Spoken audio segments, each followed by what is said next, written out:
As you might have already learned from the introduction video, that William Douglas was one of the most famous judges in the Supreme Court of USA. He was known for taking brave steps to uphold the values of a democratic constitution and guided people around him to realize that one need to be brave to do the right thing. He was known as the activist judge for his decisions supporting weaker groups, environmentalists, and others. One may wonder where he got his strength from. This extract from his biography will show us that Mr. Douglas had always been a fighter who overcame his own biggest fear, the fear of water bodies, aquaphobia. The incident of drowning, which almost killed him and permanently instilled the fear of swimming in him, are covered in page number 25 to 27 of your textbook.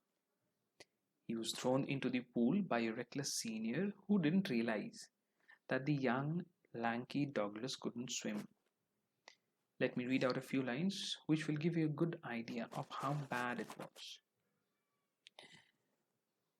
I was getting dizzy, but I remembered the strategy. I would spring from the bottom of the pool and come like a cork to the surface. I would lie flat on the water, strike out with my arms, and thrash my legs. Then I would get to the edge of the pool and be safe. I went down, down endlessly.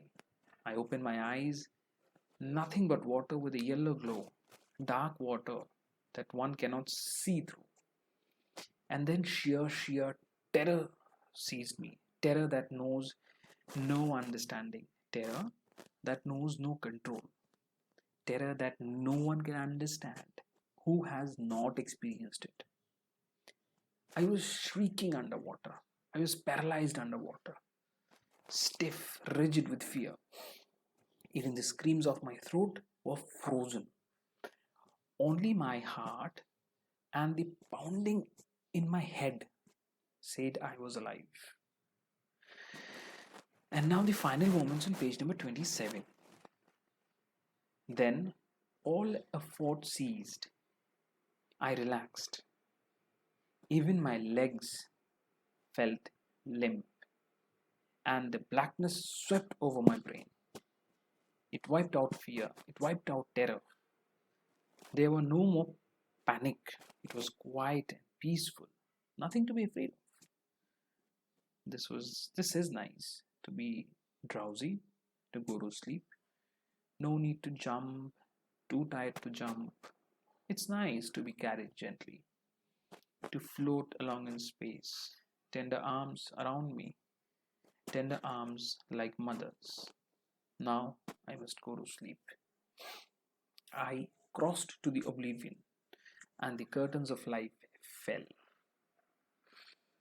These two paragraphs tell us about his fight to save himself and how he ultimately was dead.